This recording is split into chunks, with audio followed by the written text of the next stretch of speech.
Hello and welcome back to day 4 of the play-in group stage. And what a day it has been thus far. Games aplenty, League of Legends to tip your hat at. I'm Aaron Medic Chamberlain and all aboard the banter bus with my bae, Aiden Zyrene Moon, because we're about to bring the business on the back end of our best of ones. Yeah, the last 3 scheduled games for the group stage or the play-in stage right here, and then we'd move on to elimination later and tiebreakers later on today. If tiebreakers occur, you never know. Teams taking the stage for this game, though, are the Kaos Latin Gamers versus Fnatic. For Fnatic, they'll need to maintain the dominance we saw from them versus KLG yesterday if they want to secure that #1 spot. Yeah, of course, Fnatic would lock in the #1 spot in their group if they win this match because they couldn't be caught by the other 2 teams in it, and they need to maintain their focus against all opponents. Yesterday, we saw Young Generation take them to a very long 50-plus minute game that was incredibly taxing. It went the distance, it had a little bit of everything in it, and Fnatic did have to struggle in that game constantly because of the fact they lost the mid lane with Caps. Caps really struggled against Null in that game. KLG, on the other hand, are coming off a disappointing loss against Young Generation, and now, to avoid the tiebreaker, they must pull off quite a large upset. Yeah, of course. We've been kind of looking at that top laner, Monterrey, seeing what he can bring to the table. And so far this tournament, it hasn't been that much. We want to see more of that namesake. We want to see him live up to those extra R's that we put in there and see if he can bring that power. Of course, the bottom lane has also been a little bit in that underperforming section with Fix. He got fed, had a lot of kills on the Cog Mob, but people were dropping left and right around him. So we have to find... If you're Chaos Latin Gamers, they have to find a way to kind of play a little bit more around where their strong parts are. And they have been a team that's built around Fix in the past. It's, played the Karma, the Galio, Lulu support, being able to sort of pump up that hyper carry. If you look on the other side of the rift, you're now playing into Reckless Jezzes, a lane that yesterday was one of the stalwart performers for Fnatic. And one of the things that always is very shocking about Reckless is not just the fact that he doesn't give up kills and he gets a very, very high KDA, is that CS per minute, where he was rocking about a 12 CS per minute, which is astoundingly high. Normal is like, oh, you're sitting around that 8.5 to 9 range with everybody. 10 is what he averages, a little bit above that, 10.6, but he has had, I believe, 80% or more of his games in the last season were a 10 CS per minute or higher, whereas most people, even the top performers, have about 50% in that area. So Reckless gets the farm pretty much no matter what the circumstances are, so you can always bank on him to deliver in these games, and that's why he's so crucial for Fnatic. But you have to look at the rest of Fnatic as well and say, okay, we know our bot lane is going to be solid. Are our jungler and our mid lane are going to be able to play up to the level they need to be? It's the first international tournament, the first Worlds for Caps and for Broxah. Yeah, and I said this about Cloud9 with contracts when he was a rookie coming in Group A. Well, this is a great warm-up for these guys. They are dominating the group so far with the 2-0 and just need this win to lock in the first seed coming out of it. But it also gets Broxah and Caps prepared for what will be happening later on in the tournament, where they'll end up in a group that's much harder than the one they're currently in. So having this warm-up, having them a little bit exploited early, allows you to kind of have your eyes on those weaknesses when it isn't completely catastrophic that they happened. But you have to compare it to other Tier 1 seeds like Cloud9 and like Team WE, who came through their groups a lot more confidently than Fnatic have. Yeah, so far Fnatic, I mean, it's funny to say because WE was also taken the distance by Lion, so I'm feeling like Fnatic with those 2 games is kind of reminiscent of the way that WE played, but you also have to look at the teams around them. Is that Young Generation who just picked up a win against Chaos Latin Gamers getting their act together near the end? Because remember, they come from Vietnam and they also were right below the Gigabyte Marines and had a little bit of that unexpected quality to them. Could be the nerves since it was their first international event. But you're looking at Chaos Latin Gamers who are here to prove themselves, right? They had that first win over Young Generation yesterday, and up against Fnatic, if Fnatic drop the ball here, there is big punishes that could potentially happen. So, like I said, you do want to have those games that you don't drop, but you do want to have that kind of #1 seed feeling that Cloud9 had with their average game time being around that 26-minute mark. And that's just incredibly impressive. You have to give Cloud9 credit there. On the other side, you've got Chaos Latin Gamers who, if they lose this, are looking at a probable tiebreaker up against Young Generation later on.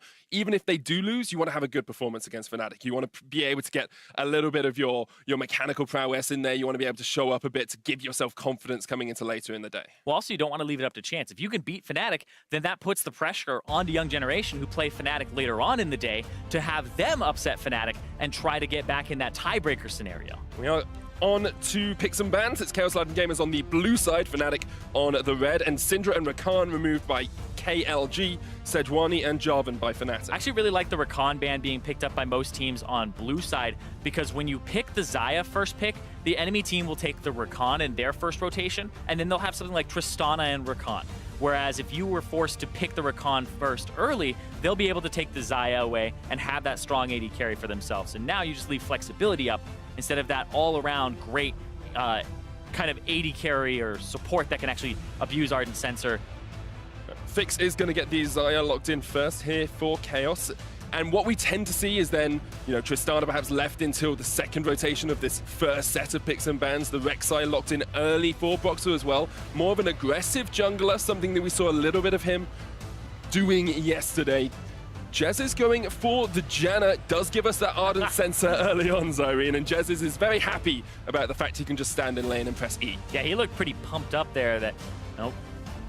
He got that Janna and he's ready to go, but this will allow them to pick the Tristana later, leave it for even further down, because I feel like for Reckless, he just plays so many things at a high level. We saw him play the Varus when he got banned out, and it didn't matter. So this guy is just comfortable on so many different champions, and the diversity that he's brought to the table is something that he's always had in his back pocket, but he's always had favorites in terms of champions or the trifecta that he would like to pull out. I have to see if they do decide to get the Tristana early on here. It's a Lulu and a Gragas for Chaos Latin Gamer. This is the trend we tended to see across planes. You get your AD carry, jungler, and support before that second ban phase, and then you look towards your mid laner and your top laner to round it out. Yeah, sometimes people, I believe, will pick their mid laner early on and then allow the counter pick on the red side right before the bans. It's something we started seeing in North America very frequently, was red side would pick their AD carry or their support early on, and then they would go ahead and just leave some other things up and pick their mid laner as that third pick. Fnatic taking a bit of time over this next ban. They are going to remove Talia from the pool, something Plugo plays incredibly well alongside the Orianna, of course. And now Chaos Latin Gamers respecting Cap, saying we don't want to have to deal with your Aurelion Soul.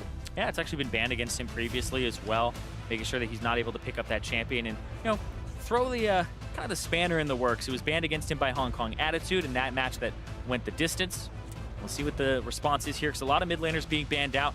That pool is getting a little bit thinner, but it's always a very large pool. Kassadin, Corki, Cassiopeia, Orianna, there's just so many. Ryze as well is something we've already seen Cap play this tournament, so there are so many different options for him. Fnatic removing Cho'Gath from Chaos Latin Gamers, something Mantaraya is incredibly good at playing, and a top laner that is just relatively safe in lane but can have such impacts as you get later on into the game. Nice call on the Ryze there, being banned away. It's just something that a lot of teams don't have the time on just yet, or the time against. It's something that you would have had to have kind of predictively jump up. It was jumping up a bit in solo queue, but whether or not it was going to be a high competitive pick had yet to be seen until just a few days ago. And there's the Orianna, and with Cassiopeia being nerfed, she's even got a harder matchup against the Orianna. LeBlanc jumps to mind as something you could potentially play here. With the Syndra banned away, the Ryze and the Talia. Corki would be a neutral matchup, and then you'd have double AD carry with Ardent Sensor. And that's the thing, you've got all of these different ideas for compositions that run through your head at this point. I'm sure Chaos Latin Gamers will have come in with a plan. At the moment, it is looking a little bit like a protect the AD carry comp with perhaps something else on top, but instead they go for the Galio, a little bit less damage than I like to see from a comp. This is a very low damage composition. This is going to rely a lot on Fix. We talked about how he got fed on the Kog'Maw, but then he wasn't able to deliver. Now they're going all in on that. Previously, Chaos Latin Gamers earlier today played a Jarvan and Galio composition. Now it's the Shen plus the Galio. Little more protection, but it's not a Kog'Maw. It's a Xayah. A little bit more based around that mid-game power spike. Having a lane phase that does have good wave clear in it and could potentially bully. So I'm watching this bottom lane here, which is very strange because Chaos Latin Gamers, this is Fix and Slow going up against Reckless and Jez's. This is a risk that you are obviously willing to take as Chaos Latin Gamers, but it's a gamble. But this is the point of the composition where you have to take gambles. If you want to beat Fnatic, if you want to secure perhaps that second spot in the group, you really have to take these risky plays, and you can see Reckless and Jez do have a relatively safe lane into this Xayah and Lulu as well. Yeah, and right now you can see Reckless, he had the barrier and then it was the heal for Jez, so just trying to have a neutral lane, and that's why I think this is so strange. Normally, we saw Caps yesterday drop the ball against Null, completely destroyed, solo killed twice in that game, had his turrets absolutely slaughtered straight down the mid lane, and it was an opening for Young Generation. Chaos Latin gamers say, we're not going to do that. We don't think we can go through caps. Maybe he learned his lesson. They're actually not trying to punch Fnatic where they're historically weak. They're trying to punch them right in the strong spot. Sometimes you have to go for your opponent's strengths, use their strengths against them, Zyrene, use their weight against them, use their, perhaps, confidence against them as well in that bottom lane. But do want to see how these junglers move early on, because Tearwolf is known especially as an aggressive early jungler. Broxah known to be much more passive, and we saw a little bit more from him yesterday in terms of early game pressure. And that's kind of the name of the tournament for Fnatic. What are Caps and Broxah going to look like, especially if they move on to the group stage? We'll have to see how they look at the moment, because Fnatic have not secured that first seed yet. They have 2 more games today, one against KLG right now and one against Young Generation later on, and they will be looking to continue this trend of Tier 1, Seed 1 teams winning. We've only seen one upset for a Tier 1 team. That was Hong Kong Attitude versus Fenerbahce. And that's actually our next game as well, Zyrene. Yes. So lots of action coming up here today. The group's not decided until the very end right here, because it could be the Chaos Latin Gamers versus Young Generation rematch, with both them being at 1 win and 3 losses, right? And then having a tiebreaker. There may be multiple tiebreakers that happen here. The Hong Kong Attitude, Fenerbahce one, that's one that could end up having another game as well. And more League of Legends is better. Yes. I think we can all agree on that. I've managed to switch my sleep schedule around, so I'm ready to go the whole hog, the full distance. You just hit me with the schedule. I love it. I love it. Well, you hit me with the Fenerbahce. Yeah, yeah. Proper pronunciation. It was very well done. Let's focus back in on this game, though, Zyrene.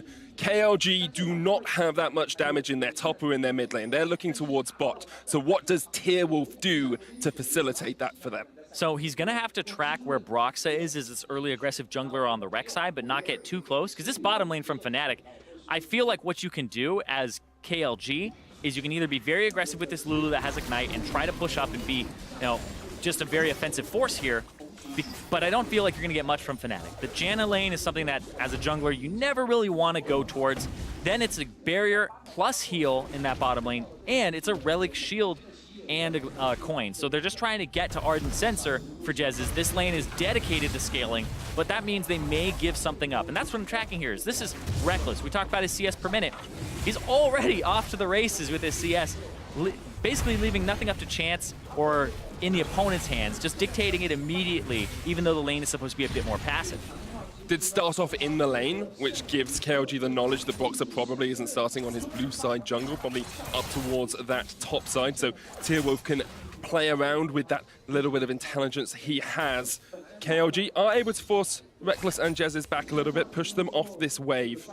And on the rest of the map, we're seeing a slight advantage for Mantaraya in that top lane over Soaz. I'm only going to do that once, I promise. Really? Not going to do it every single time. Okay. Well, see him up about 8 CS in the top lane. I almost did it. I thought about it. No Mantaraya from me. You can bring it out when he makes the game-changing play. I gotta feel it. Yeah, I didn't get to cast KLG yesterday, so I had it stored up. I had all of those extra Rs just sitting in my back pocket. I had to bring a few of them out early on. We'll eke them out. We'll drip feed the Rs into this game as we go. Yes, Doctor. Thank you, Nurse Zyrene. KLG looking up towards the top side. Tearwolf is around here, but it's so hard to gank a Maokai early on. In fact, all of Fnatic's lanes are very difficult to get a purchase on if you are this Chaos Latin Gamers jungler. Yeah, if you're just playing safe, you can see all of Fnatic's lanes are actually playing underneath their turret, but they're not taking much in terms of turret damage, and at the same time, Tearwolf, he's not able to get much when these guys are underneath turrets. You don't really have too many fantastic divers with the Gragas. Is he going to pair up with the Galio or the Shen to make that happen? Not really. And it's very difficult to get dives on these members, like you said. The Maokai, very difficult. Caps has Cleanse. So you'd have to be taking a very large risk if you're KLG's jungler of Tearwolf to actually make something happen. Probably be okay with the early game going relatively even. It looks like Broxah is actually coming down towards the bot lane, so we might see Fnatic being the first team to enact a gank. Slow and Fix have pushed up here, and Reckless is on the aggressive warpath. Broxah looking for the knock-up onto Slow. There it comes, the TP in behind them straight away. It's a bait, mate, says Zyrene, and now Reckless gets ignited. Looking for the Blade Caller back, a good double taunt. Reckless with the heal, jumps away, and will escape for the time being, but Plugo is not quite done. Fnatic able to get away, but baited in well by the Kaos Latin gamers. Yeah, the reason I think that's a bait is they saw Broxa kill the ward on their Pixel Brush using the Scryer's Bloom and saw him move down. So Broxa is 100% moving towards bottom. Klugo put himself in a position to get them from behind with his teleport, and he was looking for just a little bit more once they committed, but he wasn't able to get much. Did burn his flash. Caps now has flash advantage in that mid lane. Broxa is coming down towards bot lane once again and has a flash of his own, but it looks like he's just going to help push out against this KLG bot lane. I wonder how much gold Jezz is sitting on. Probably has enough to go back and get a portion of that Ardent Sensor. Yeah, at this point, especially with the Relic Shield, you would think so. You can see he's up 300 gold. A lot of that is from the fact that he has the coin. Both of them are about 190. But then the gold that has been given over by the Spoils of War, actually I believe 180 gold, as it's Targon's Brace that's been upgraded here. So Targon's Brace, I do want to take a second to talk about this. It's about a 500 gold sink, about 800 overall when you're buying the whole thing. A little bit more than that, but when you buy this item, it's not exactly cost-effective right away, but it has gold per 10 on it. Hold on. Plugo's going to put a lot of damage down on Spox. The smite comes out for the health. Here's Caps from the side, but he hasn't got 6, just the command protect. Now Caps forces Plugo away. Tearwolf helping out with some trades here as well. Caps is going very aggressive as he pushes in towards Tearwolf. But not going to be able to get too much more out of that. Yeah, they decided not to go ham there, especially since Plugo used his flash earlier on. But looks like Tearwolf is just going to go for the trade. Plugo. Tearwolf looking for the trade as well. And United comes in. It's a bait once again as Mantaraya joins the fray. Flash torn in. Cap still not 6. Broxa no flash of his own. Mantaraya and Plugo are looking for the chase, but cannot quite get on towards that Rek'Sai. So I was trying to see what was going on there. Mantaraya was 5 in the top lane, barely hit 6 there, and then he goes in. So that's what they were waiting for, and that's why Tearwolf felt confident to stick around in that bush. Our representatives from Latin America South doing a great job in this early game, continually pulling Fnatic in, making the plays that they want to make and making Fnatic think that they have the upper hand before turning the tables and taking some of these summoners. And you can see that Fnatic are respecting their opponents right now, but at the same time, they can't end up giving these gigantic CS advantages over them. We have 10 down in the bottom. There's 10 up in the top lane just about. And now we're looking at Tearwolf being able to bully Broxa a bit with a level advantage. So if you give them a lot with this composition, that's exactly what they need. They need Fix to have an advantage. They need to get their tanks to a point where they can dive, because this composition, when it hits mid-game, you need to keep diving. That's how you push the pace with this low damage comp, is when you hit those tanky spikes, just get under the turret, keep going, hit their low mobility carries, like the Orianna most likely than not, and try to just blow people up and use that, kind of flex muscles with the items you have. And it's interesting because we do see an advantage for KLG in terms of CS, but Fnatic actually have the gold lead here, about 500 ahead. A lot of that is going to come from the bottom lane as well. It's like Jezz is about 400 gold ahead of his counterpart at the moment, 300 or so. And that's just such an advantage you can get out of these passive lanes with the Targons, with the Nomad's Medallion as well. You gain a lot of gold without the other team sometimes realizing it. Yeah, so it's actually been about 300 gold that's been generated from the Targon's Brace, so just a kill, pretty much gone over to Jezz's from having this Relic Shield purchased by Reckless. And I want to talk about the Targons a little bit, because even though it is something that you sink gold into as the AD carry, and a lot of people would be like, well, you're not getting BF sword items, you're not pushing towards those, this is actually fantastic because it gives you gold per 10, and then the stats on it actually are not bad at all. It's got 175 health. And remember, when you complete this quest, you get a shield that's based on your level that refreshes. When you hit level 9, that shield plus the HP on the item is worth 1,200 gold, and you spent 800 on it. The item essentially becomes 150% cost effective with that shield. And remember, AD carries like Tristana, you do want to have some type of survivability. With the shield is definitely something that you would really want early on, instead of having like a BF sword in your inventory when you hit the mid game. Well, the last time these two teams met, the game ended in the mid-game, about 24 minutes or so. KLG will be hoping that's how it goes this time, because they have the mid-game power spike with this Xayah over the Tristana and Orianna that take a little bit more time to scale up. But our European representatives from Fnatic are looking okay at the moment. They'll be pretty happy with how this game's gone. From Mantaraya onto Soaz. There is the twisted advance. Soaz has the flash into the Nature's Grasp, and Mantaraya turns away. There's the root amongst the minions. Soaz not quite able to take a full trade on the tree. Remember, Mantaraya used his flash for the taunt flash to try and get Broxa earlier, so he doesn't have it there. Ah, nice W there from Plugo to actually absorb some damage and not die.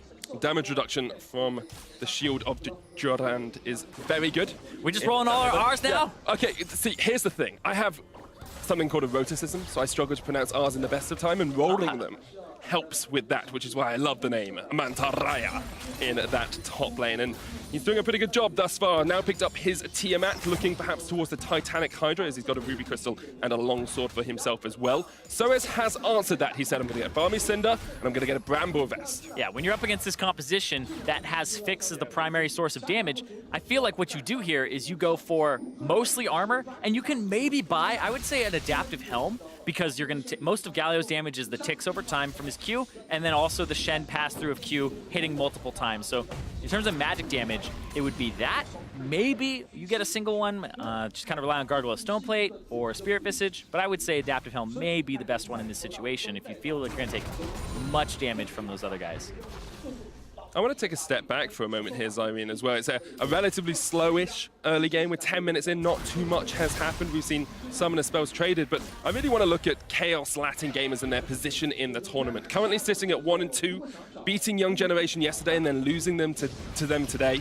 And we're starting to see these aggressive plays that KLG are known for, as Tearwolf flashes in onto Soez. Twisted Advance trying to keep himself alive. There's the Bramble Smash as well, knocking them back. Mantaraya and Tearwolf will not go for the engage. Wow, so they end up getting out of there, and that was actually Tearwolf's flash to try and get him. And Soaz did a fantastic job there because he used the Twisted Advance as the ultimate, the explosive cast from Tearwolf was coming out, and so he actually avoids it with the untargetability there, so he doesn't fly completely back. That's actually really strong stuff. I didn't see that originally. It's Soez showing that he's mastered a champion that he doesn't enjoy playing too much. He's been known to call Maokai a dog champion before because he really doesn't enjoy it, but still doing what he needs to do for this team, doing what he needs to do for Fnatic to win. And Broxa is looking up towards this top side, trying to get the first kill on the board. Nature's Grass comes out, and they're looking for the dive onto Mantaraya. Plugo's on his way up as well, and I think that will dissuade Fnatic from going any further. Yeah, the ultimate would actually throw a big wrench in the plans there. Now Plugo walking past, throwing down Q on the wave. Oh. The crowd said it for me. Yeah, I don't think we need to say anything more about that. Caps. TP onto 2. Brox is just showing himself top. I think he was trying to get him to cancel the TP maybe, but Mantaraya just comes back. You don't really have the damage to deal with a Shen. Yeah. If he chucks down Spirit's Refuge underneath that tower, he'll be okay. And meanwhile, Chaos Lighting Game is playing on the other side of the map. They forced Reckless and Jez's back. And the reason that they're able to do this is because Brox has just been topside. They saw him there with the gank, then Mantaraya back, then he TP'd, and he showed himself again. 100% you have control of the bottom side. First tower blood for KLG. They'll be very happy with that. Broxa is starting up the Rift Herald, and still Fnatic in a very slight gold advantage. Mantaraya is here to try and deal with this. Here comes Plugo as well. It's a 2v2. Cap's not on his way yet, and of course no Shockwave, because he already used that in the lane. Soez with the Twisted Advance trying to dodge the shield of Durand, but there comes the taunt, and now Soez is having to run up towards the top side. Here's the hero's entrance. Soez so low, gets taken out. First blood. KLG is Mantaraya and Plugo combined. And it hasn't leashed. Oh, cast a curse. Cast a curse. They just need to go more to the right. Just go more to the right. Oh. We've seen Rift Herald plays work out today. We've seen Rift Heralds abandoned, left alone in the river, all by their lonesome. But KLG will be very happy that they went across to try and deal with that. Tearwolf now being aggressive. He's got Lulu coming up too. Lulu's on her way. There's the Wild Growth Box and knocked up. Flashes, smites as well, and just survives, gets himself out. Does not get the red buff, but I'm sure he'll be happy with keeping his life. That actually looked like Tearwolf didn't have enough mana to use the ultimate, and then as soon as he went over, yeah, it was, okay, he barely got enough there. But right here, watch Caps. Caps actually is just hanging out mid, and he doesn't roam up. He decides to get priority, and it looks like Fnatic didn't want to completely commit to this, and Caps could have been on the backside of this fight, but they decide to abandon it. And it's just really interesting they did that. It's probably because he didn't have Shockwave, but you would have had a numbers advantage as Fnatic. Perhaps a bit of inexperience there, a bit of misplacing in your priorities with Caps not having had the best tournament thus far. He's just saying, well, I need to get ahead in lane, I need to be able to get the pressure in, and KLG are showing that if you work as a team, you can get these advantages. First blood, first tower, and forcing Fnatic back. And right now, they've swapped the lanes. You can see that KLG want to get another turret and just use this combination that's been winning for them, and it's up in CS right now. I said it was a gamble, to kind of put Fix on this Xayah up against Reckless, who always seems to CS well come the mid game. But right now he's up, and he's been doing a fantastic job. It's really Caps who has this gigantic advantage over his lane with 40 CS up. And now Soaz is kind of holding in this top side. He has the Bramble Vest. He actually is in a really good spot. Oh, Fix having to use the Feather Storm to get himself out. Now he will be able to root out Soaz, and Soaz needs to be a bit cautious because you do have a lot of damage coming out from that Xayah. Essence Reaver has been completed, and that's a big spike of damage for the bird person in the bottom lane. But see on the opposite side here, the Ardent Sensor has already been completed for Jez's. And so he's about 600 or 400 gold up right now.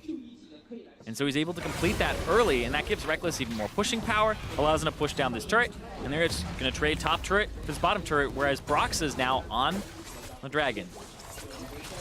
And he is looking to secure the Cloud Drake for himself. It's another tower for KLG. They are one ahead for a very, well, not for a very short period of time. They're one ahead for the while. And Fnatic, once again on the back foot. We saw a very similar game from them against Young Generation yesterday, where it was incredibly even for the majority of the matchup. Mantaraya almost catching out Jez's, who was just about able to escape in that bottom lane. All right, so now we're at the point where we have one turret down for Fnatic, two for Chaos Latin Gamers, and they're doing a good job of shoving these down. Mid lane is where they need to go next, and they have a good composition for 1-3-1. They have 2 teleports, they have 4 globals total. So right now, you want them to split the map. So KLG want to just 1-3-1, use their mid lane, which would be their bottom lane now, their AD carry, and put them mid, siege down turrets, get objectives, because they just gave up the Cloud Drake. Get this, use this Rift Herald to try and push down that mid and get that next turret for themselves. And you open up the map so much more when you get that mid tower, allowing you to play around the Shen, play around the Galio, play around these globals. They're also trying to play around Box. They're getting knocked back. Here comes the TP by Soaz, but that's going to be a little bit too late here. Now, Fnatic decide to cancel the teleport and lose the Rift Herald, so it's a pure gain for Chaos Latin Gamers. Yeah, they get the kill, they get the Rift Herald. Now they'll have to go back to managing waves, so Tearwolf will back with the Empowered Recall. Get back on the map faster. I love that about Rift Herald. If you just had a scuffle and you're out of mana, you get out much quicker in your base, and you're back on the field. Sometimes it makes me not want to use the Rift Herald, though, because I could have a 4-second back timer. I could just get back even quicker. Plugo having a great lane in this mid lane, and once again, although Camps is ahead in farm here, we are seeing him struggle to have an impact on the map. Plugo now has that Spectre's, not Spectre's, Cowl Abyssal Mask. Yeah.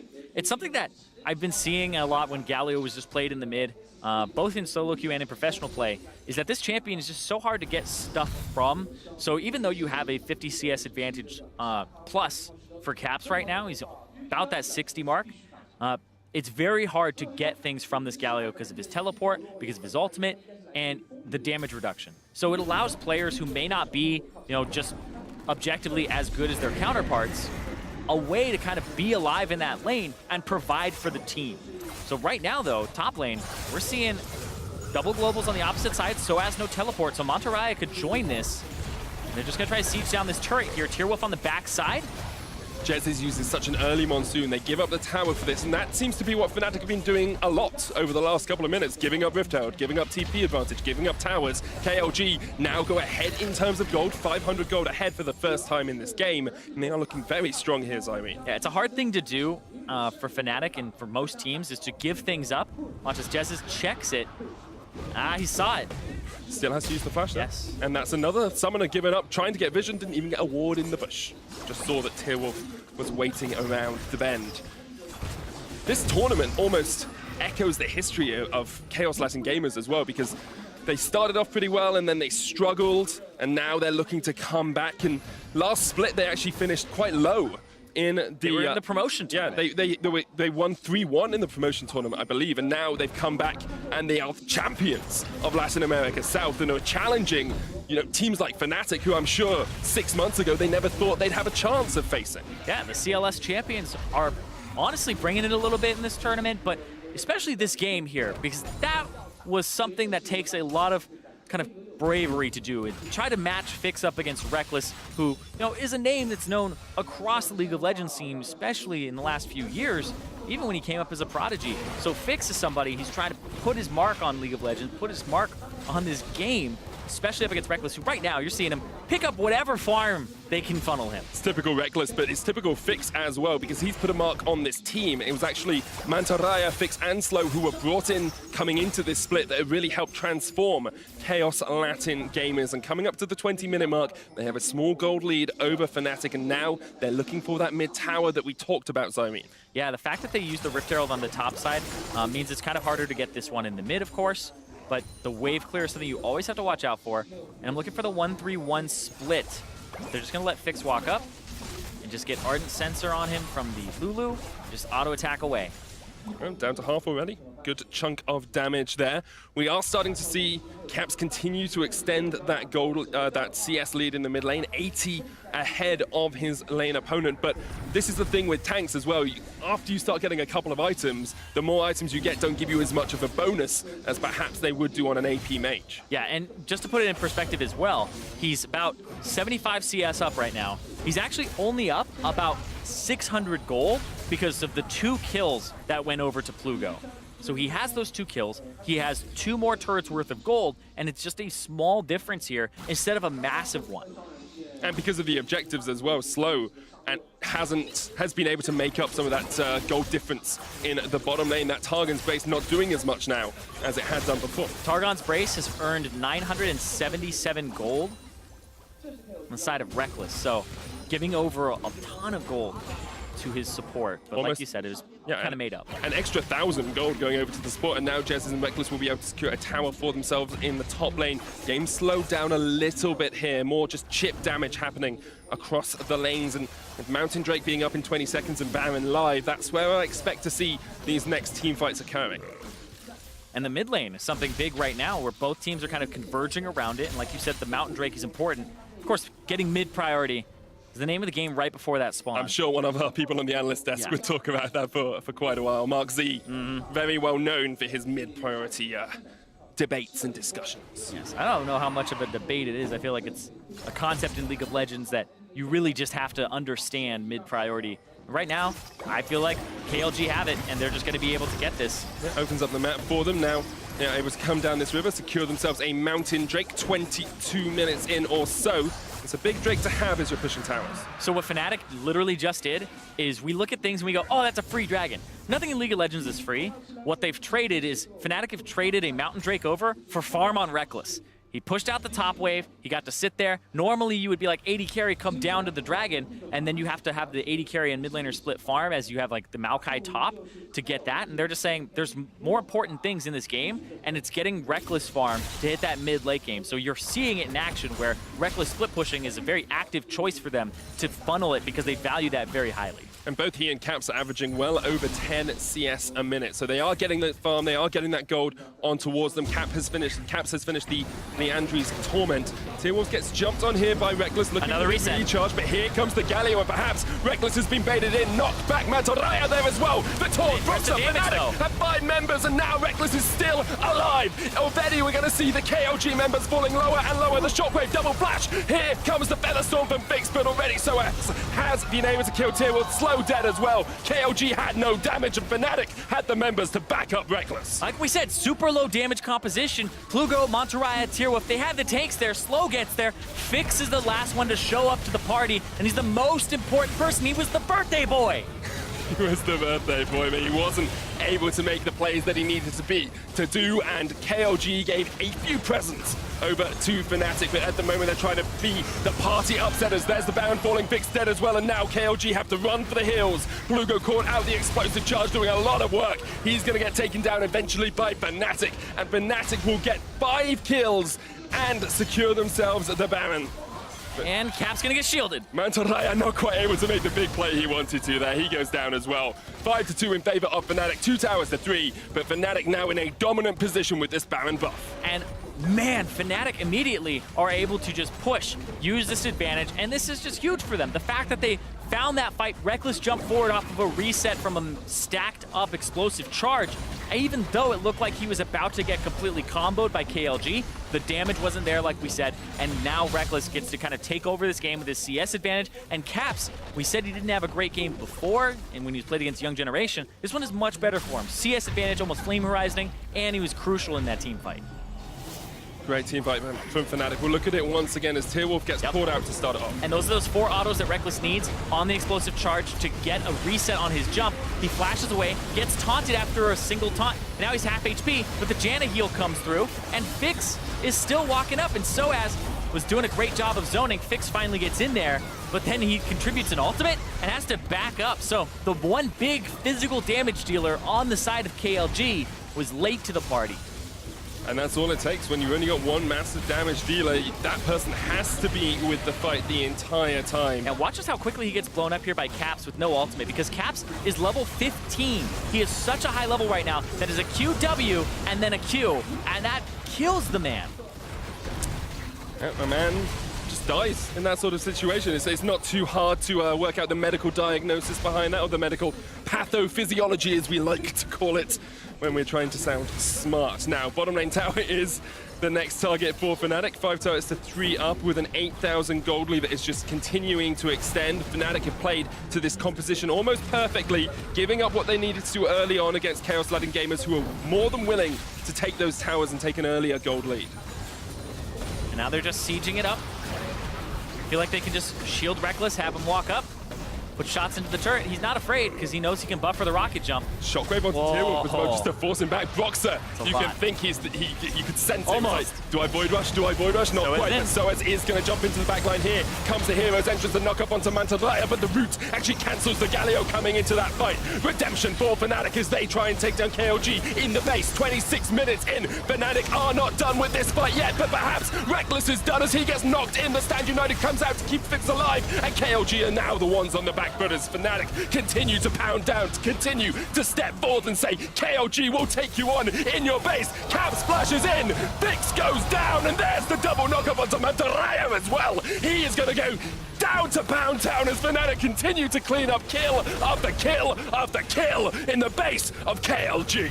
And Fnatic, we said that KLG had a composition where they're looking to protect Fix. The Orianna and the Janna able to get Reckless every time he jumps in, and they make quick work of KLG. Fnatic are going to secure the top spot in their group. Group C belongs to FNC 3-0. And that's exactly what you want to see from that Pool 1 seed. That was a game that's reminiscent of the dominance that we've been seeing from some of those teams. 26 minutes and 51 seconds.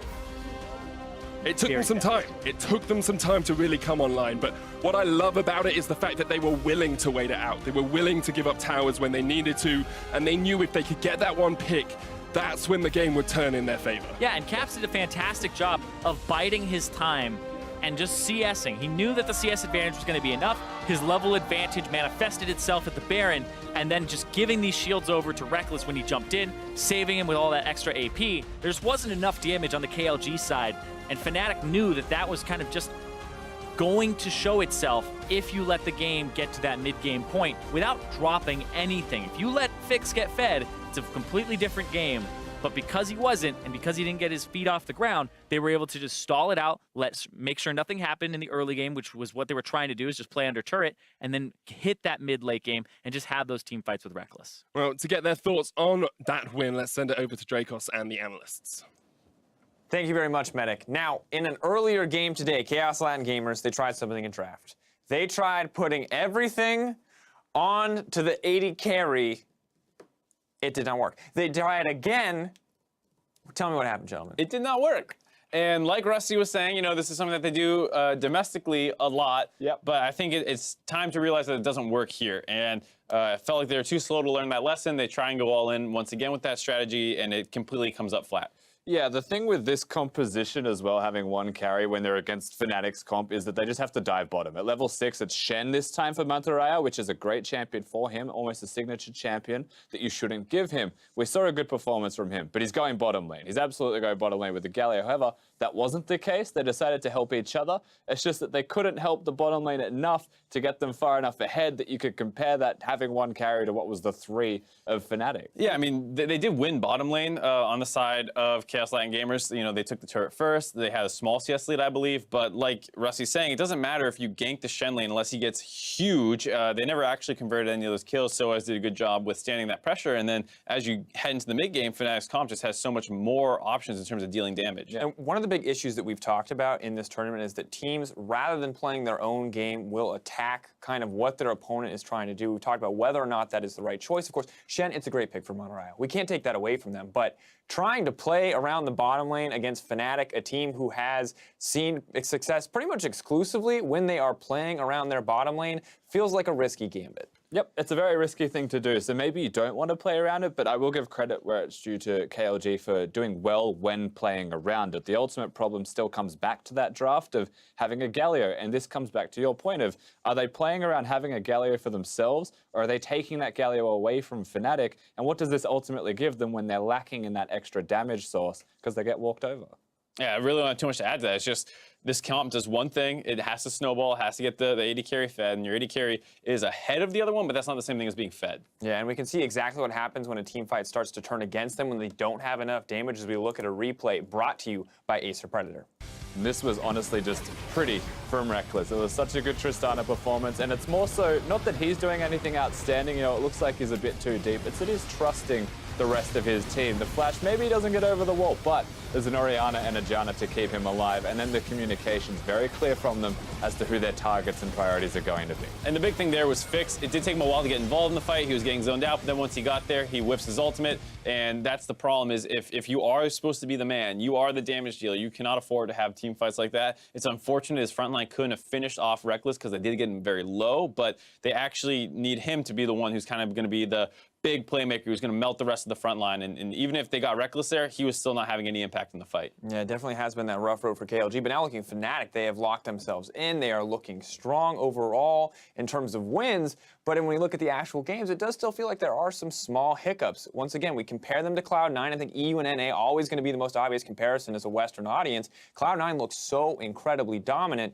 Fnatic still appear to be struggling. Yeah, Cloud9 were just much more dominant in all of their games. It was a clean 4-0 from them and very much deserving of that first place. When you highlight Fnatic's shaky performances, there's positives in all of it. Their bottom lane has always been a consistent positive. Caps shows up in this game, but there's still the fundamental of how are they getting caught out of position? How's the top side now suddenly struggling? And why is there always one place that is a question mark for them instead of just being a 5-man clean game? I think the one thing that's good for Fnatic here is that while the mid lane does seem like potentially a exploited position if the enemy team throws a lot of resources there, none of the second seeded teams seem to have that as their primary focus. If they were going up against Cloud9, I think that's very, very scary with how dominant Contracts and Jensen have been together, but it doesn't feel like anyone that they will actually have to play in the elimination stage has that amount of synergy around the mid lane. Yeah, and really curious to see what they're going to adapt, what they're going to focus on now. Obviously, still some time to improve, still some room to kind of mix things up, to try something new. We're going to see what they decide to do with that. Well, to hear more about the newest team to promote into the play-in stage, let's send it over to Fish and Fnatic's AD carry. Thanks, guys. I'm here with Reckless, AD carry for Fnatic after their victory. Reckless, you missed out on coming to Worlds last year, but now you're back. How does it feel to be back on the world stage? Obviously, it feels really great to be back. I feel like I wasn't complete as a player after I missed out on Worlds last year. It really didn't feel like I accomplished what I strive to accomplish in my career. So obviously, it feels really good to be back. But at the same time, I don't really feel like just going to Worlds is something I can look for these days either. I feel like I have to go further than that. So for now, as a team, we are obviously taking each game by game. We need all the wins we can get. But getting like top 8 or top 4 at Worlds would definitely be a dream of mine, that's for sure. We can get into that a little bit later on. I really want to talk about this play-in group stage so far, because a great, strong start. You're 3-0. You still have one more game later on today against Young Generation, and they looked very different today than they did yesterday. Are you guys confident going into the match, and what are your thoughts on going into this final match? Well, judging from both today and yesterday when we played them, I think they are much better than the result shows for them. I think they are not necessarily a 1-2 team. I think definitely they should be the second seed coming out of this group. So we're not taking this match any lightly, especially since if we were to give them a win, that would automatically make sure that KLG are out. So we're going to try our hardest to give them a fair fight in a potential tiebreaker. But either way, I don't think the match will be any easy. So we're going to have to come in prepared and make sure we do it properly from the get-go. Well, that's great to hear. And finally, you just said that you kind of want to go top 4, top 8. You're looking towards the future, moving out of the play-in stage potentially. What is it going to take for Fnatic to go the distance and try and make it all the way at Worlds this year? I feel like the most important thing for us as a team is that we are one, like we are a unit together. There's no like mental distress or anything like that. I just feel like if we are all as one, all really like hungry to win, then we're gonna be like a really strong team in this tournament. So, for example, yesterday in the YG game, I felt like we dropped the ball a little bit and we got stressed out, which normally doesn't happen. So if we can just address some of those issues, I feel like we can definitely go like pretty far in this one. But as I said before, you know, we just want to take game by game, and we're gonna have a best of 5 on Thursday or Friday. So it also depends a lot on who we're playing against, but I think our chances are good. I think we can do it. Well, that's great to hear. Best of luck in your match later on against Young Generation, as well as throughout the rest of the world stage. We're going to send it back to you guys. No, we're not. We're going to go to a very quick break, but we have more League of Legends action coming up next.